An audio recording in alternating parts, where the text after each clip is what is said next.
नमस्कार, FM news देख रहे हैं आप। मैं हूं आपके साथ अंजलि सिंह। बुलेटिन की शुरुआत करते हैं इस अहम खबर के साथ। जैसा कि योगी सरकार ने एक बड़ा फैसला लिया है, यूपी के डीजीपी मुकुल गोयल को हटा दिया गया है और उन्हें शासकीय कार्यों की अवहेलना करने, विभागीय कार्यों में रुचि न लेने के चलते डीजीपी पद से हटाया गया है। ये बड़ी खबर आज सामने आई है जो इस वक्त की कि डीजीपी पद से मुकुल गोयल को हटा दिया गया है। उन्हें अब डीजी नागरिक सुरक्षा के पद पर भेजा गया है। सूत्रों के मुताबिक नए डीजीपी को लेकर 3 नामों पर चर्चा चल रही है। डीजी इंटेलिजेंस डीएस चौहान और आरके विश्वकर्मा के साथ आनंद कुमार भी रेस में हैं। लेकिन इससे पहले आपको ये बड़ी खबर बता देते हैं कि डीजीपी मुकुल गोयल को हटा दिया गया है। उन्हें शासकीय कार्यों की अवहेलना करने और विभागीय कार्यों में रुचि न लेने के चलते डीजीपी पद से हटाया गया है।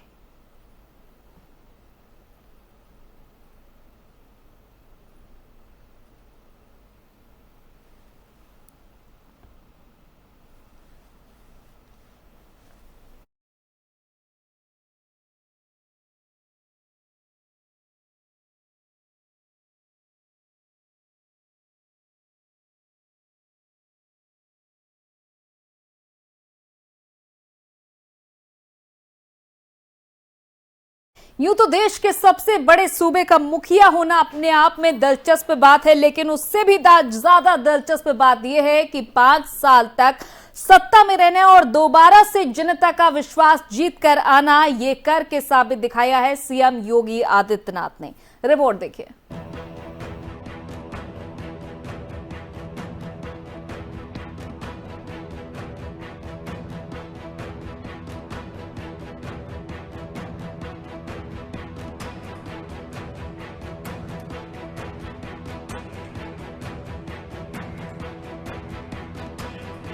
सब एक बार फिर से 25 करोड़ जनता की सेवा के लिए अपनी अपनी भूमिका का निर्वहन करेंगे। कि सबसे बड़े सूबे का मुखिया होना अपने आप में एक दिलचस्प बात है, लेकिन इससे भी ज्यादा दिलचस्प ये कि उसी सूबे को 5 साल तक संभालने के बाद फिर से उसी चेहरे पर जनता का दोबारा विश्वास बनी रहना, जिसे यूपी के मुखिया ने इतिहास रचकर पूरा करके दिखाया है।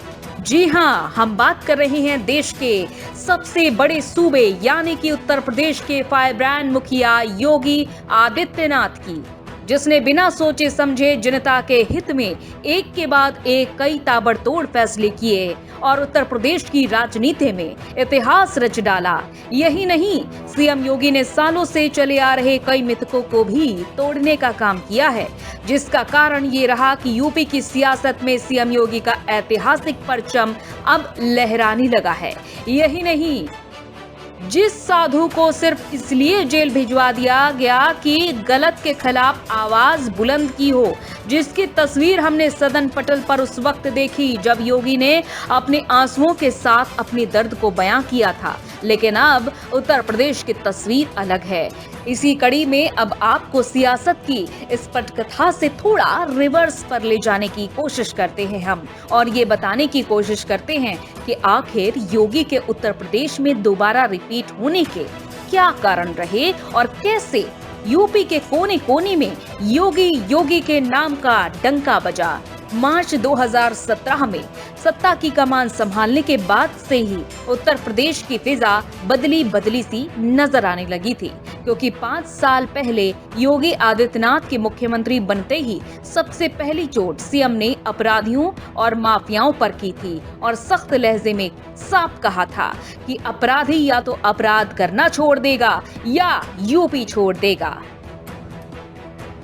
यही नहीं, सीएम योगी के 5 साल के कार्यकाल में कई बार ऐसे मौके आए जब कई बड़े अपराधियों ने थाने में जाकर आत्मसमर्पण भी किया।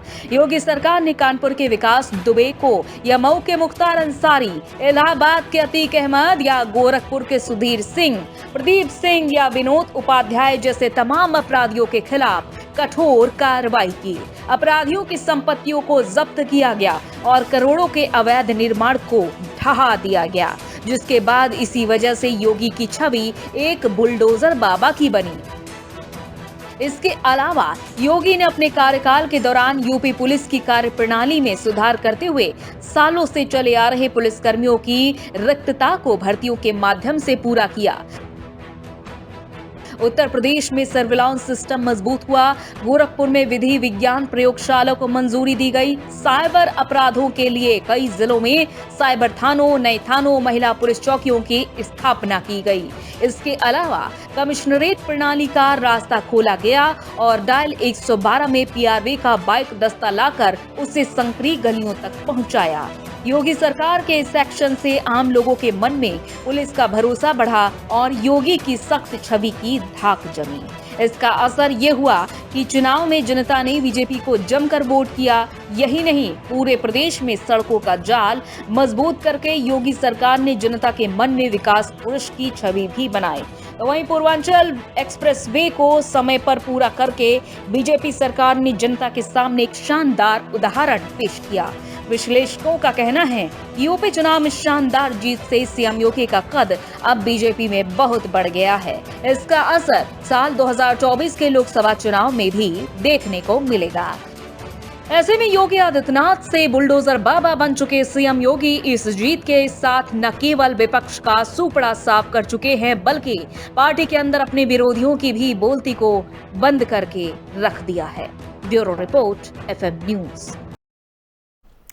अब आपको अपनी इस अगली रिपोर्ट में बताते हैं कि कैसे सीएम योगी ने सालों से चले आ रहे मिथकों का जाल तोड़ा है और कैसे बम्पर जीत हासिल की है। योगी ने तोड़ा सारे मिथकों का जाल। बम्पर जीत के साथ तोड़े कई पुराने रिकॉर्ड। यूपी में दूसरी बार शपथ लेने वाले सीएम बने योगी। नोएडा के अंधविश्वास को भी किया चकनाचूर। यूपी प्लस योगी बहुत है उपयोगी। जी हां, चुनाव से पहले पीएम मोदी के इन शब्दों ने तस्वीर को साफ कर दिया था कि 2022 के मिशन में योगी के चेहरे पर प्रचंड जीत हासिल होगी, जो कि हुआ भी, क्योंकि जिस वादे के साथ 2017 में सीएम योगी ने सरकार की शुरुआत की थी, अंत तक आते आते उन सारे वादों पर मुखर तरीके से योगी ने काम भी किया, जिसका असर ये रहा कि उत्तर प्रदेश में सालों से चल रही मिथक को बाबा योगी ने तोड़ने का काम किया। तो वहीं विपक्षियों को भी ये सबक दिया कि काम अगर कायदे से किया जाए तो पुराने से पुराने मिथक फेल हो जाते हैं। आखिर क्या वो खास कारण रहे जिसकी वजह से सीएम योगी एक बार फिर देश के सबसे बड़े सूबे के मुख्यमंत्री बने? किन किन मिथकों को सीएम योगी ने तोड़ा है, अपनी इस रिपोर्ट में बताते हैं। 5 साल का कार्यकाल पूरा कर फिर से सत्ता पाने वाले पहले सीएम बने योगी। आजादी के बाद उत्तर प्रदेश में ऐसा पहली बार हुआ जब कोई मुख्यमंत्री अपने 5 साल का कार्यकाल पूरा करने के बाद दोबारा सत्ता में आया हो। हालांकि इससे पहले 1985 में एनडी तिवारी के नेतृत्व में कांग्रेस ने यूपी में दोबारा सरकार बनाई थी। उसके बाद से राज्य में किसी भी सत्ता में वापसी नहीं हुई थी। उत्तर प्रदेश के 70 साल के इतिहास में ऐसा पहली बार हुआ जिसने अपना कार्यकाल पूरा भी किया और दोबारा सरकार भी बनाई। पहले ऐसे नेता जो विधायक रहते हुए बने सीएम, अखिलेश यादव से लेकर मायावती और खुद योगी आदित्यनाथ तक विधान परिषद के जरिए मुख्यमंत्री की कुर्सी तक पहुंचे हैं। मतलब इनमें से कोई भी नेता विधायक रहते हुए सीएम नहीं बना। 2003 में मुलायम सिंह यादव गुन्नौर से मुख्यमंत्री रहते हुए चुनाव लड़े। चुनाव जीतने के बाद विधायक बने और फिर 2007 तक सीएम की सत्ता संभाली। 2007 में बिना चुनाव लड़े मायावती मुख्यमंत्री बनी। 2012 में अखिलेश यादव और 2017 में योगी आदित्यनाथ भी विधान परिषद के रास्ते ही मुख्यमंत्री बने। इस बार योगी आदित्यनाथ खुद चुनाव भी लड़े और जीत के बाद मुख्यमंत्री की कुर्सी तक भी पहुंचे। दूसरी बार शपथ लेने वाले पहले सीएम 2017 में योगी आदित्यनाथ सीएम बने। वो 1985 के बाद ऐसे पहले मुख्यमंत्री हैं जो लगातार दूसरी बार सत्ता में आए हैं। सीएम ने तोड़ दिए सारे मिथक। यूपी को लेकर एक बहुत बड़ा मिथक ये माना जाता है कि नोएडा जाने वाले मुख्यमंत्री की कुर्सी सुरक्षित नहीं रहती है और उसकी सत्ता में वापसी नहीं होती है। इस कारण कई पूर्व मुख्यमंत्री कुर्सी पर रहते हुए नोएडा जाने से बचते रहे, लेकिन योगी आदित्यनाथ ऐसे मुख्यमंत्री हैं जो नोएडा जाने से डरने के बजाय वहां कई बार गए और ये साबित किया कि सरकार मिथकों से नहीं बल्कि काम से बनती है। Bureau report, FM news.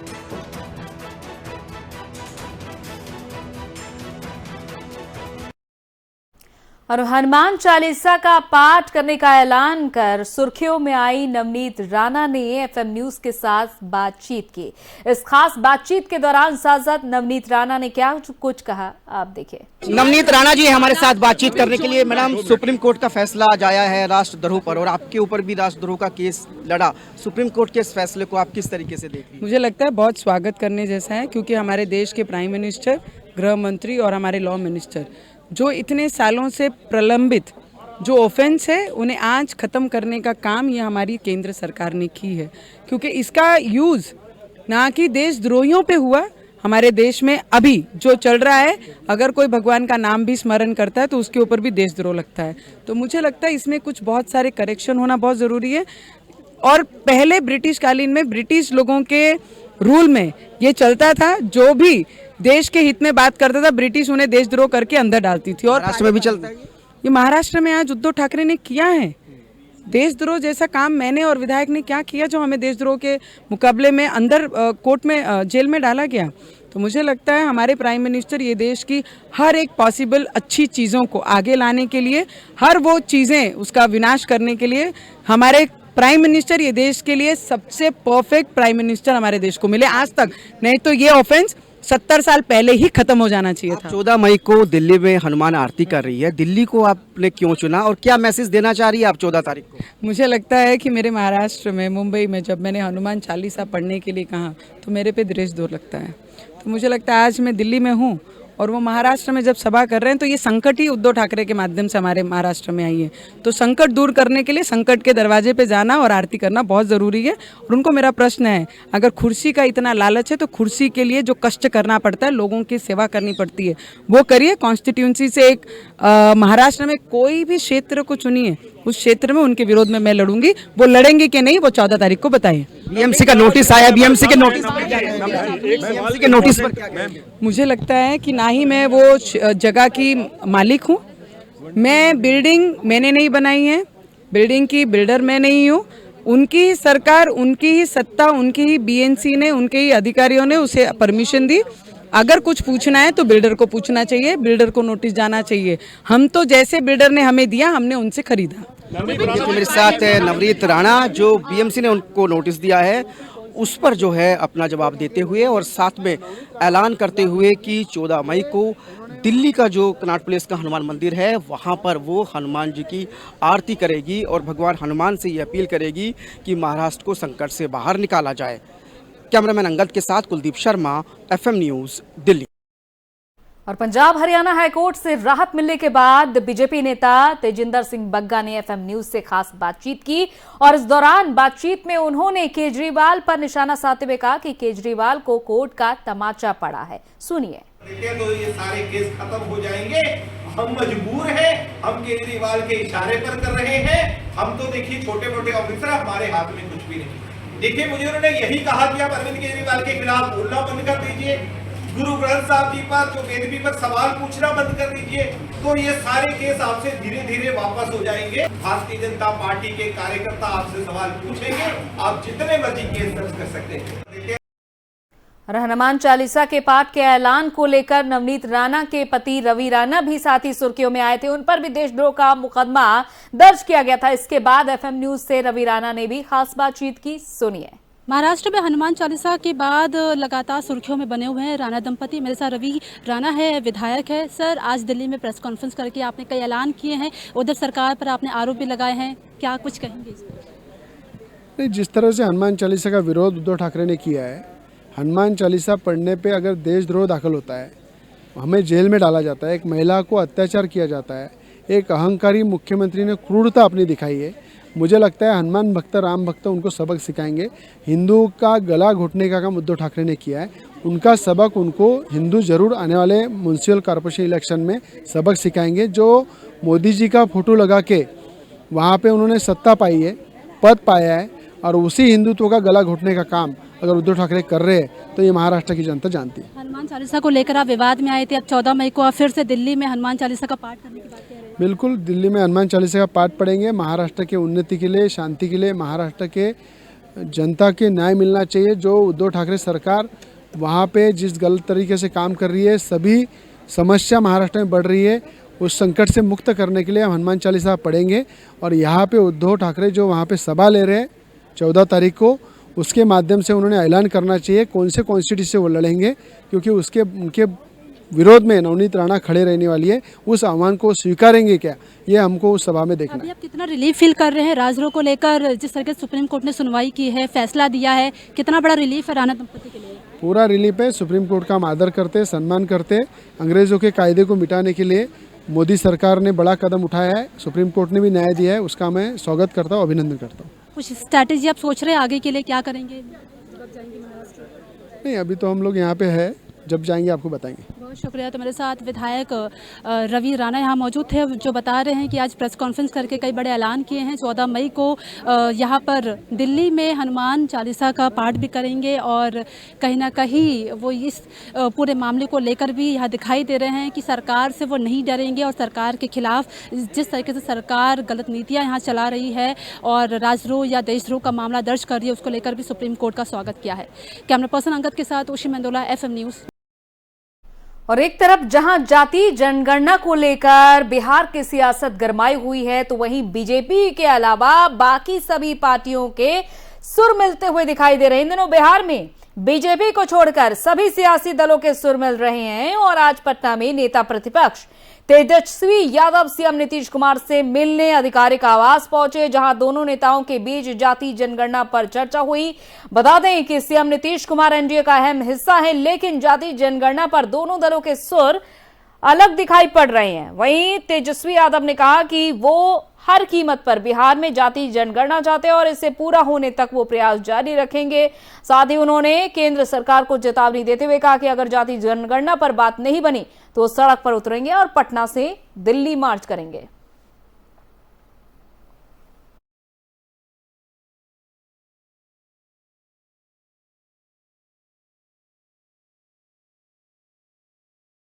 और आजम खान की रिहाई को लेकर अखिलेश यादव ने बड़ा बयान दिया है। इससे पहले भी वो तरह तरह के बयान दे चुके हैं।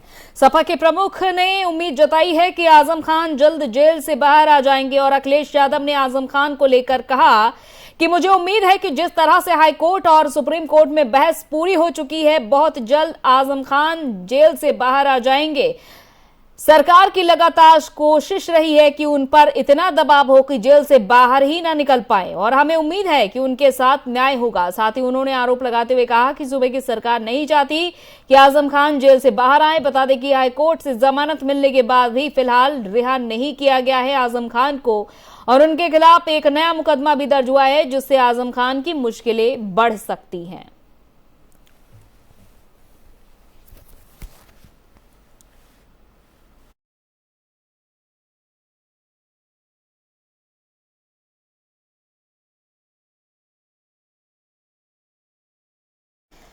अब सपा प्रमुख की ओर से दावे कुछ भी किए जा रहे हो, लेकिन आजम खान और उनके परिवार की मुश्किलें नहीं कम हो रही हैं।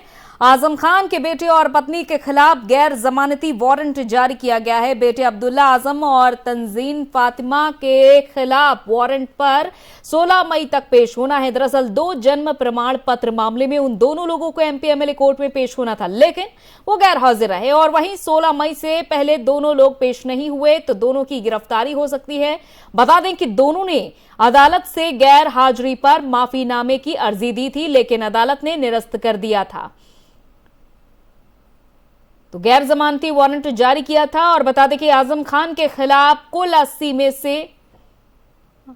से ज्यादा केस चल रहे हैं और इस समय वो सीतापुर की जेल में बंद हैं। आजम खान को कुछ केसों में जमानत भी मिली है, लेकिन बड़ी संख्या में केस की वजह से उनकी रिहाई संभव नहीं हो पा रही। आजम खान के नाम पर सियासी तीर भी चलाए जा रहे हैं और हाल ही में कई दलों के नेताओं ने उनसे मुलाकात की थी। कांग्रेस के साथ साथ एसपी के कुछ नेताओं ने योगी सरकार पर बदले की भावना से कार्रवाई का आरोप भी लगाया था।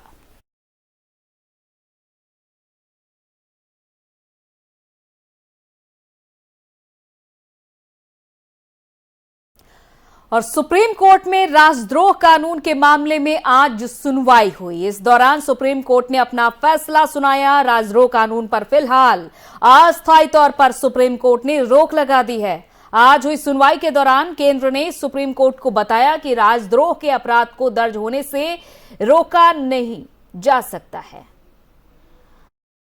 केंद्र सरकार ने सुप्रीम कोर्ट में मौजूदा मुकदमे को चलते रहने देने की बात कही है। केंद्र ने कोर्ट को बताया कि 124 मामले में एसपी के संतुष्ट होने के बाद ही राजद्रोह का केस दर्ज हो पाएगा। वहीं केंद्र की दलील पर बातचीत करने के लिए जज उठकर गए और इस मामले की सुनवाई चीफ जस्टिस एनवी रमना और जस्टिस सूर्यकांत, जस्टिस न्यायमूर्ति हिमा कोहली की पीठ कर रही है। मामले की अगली सुनवाई अब जुलाई में होगी और इससे पहले मंगलवार को हुई सुनवाई में चीफ जस्टिस की अध्यक्षता वाली 3 जजों की बेंच ने कहा था कि वो राजद्रोह कानून की समीक्षा के लिए केंद्र को समय देगी, लेकिन सॉलिसिटर जनरल सरकार से निर्देश लेकर बताएं कि लंबित केस और भविष्य में दर्ज होने वाले केस पर इसका क्या असर होगा। वो अब भी बताएं कि क्या 124 के लंबित केस स्थगित रखे जा सकते हैं।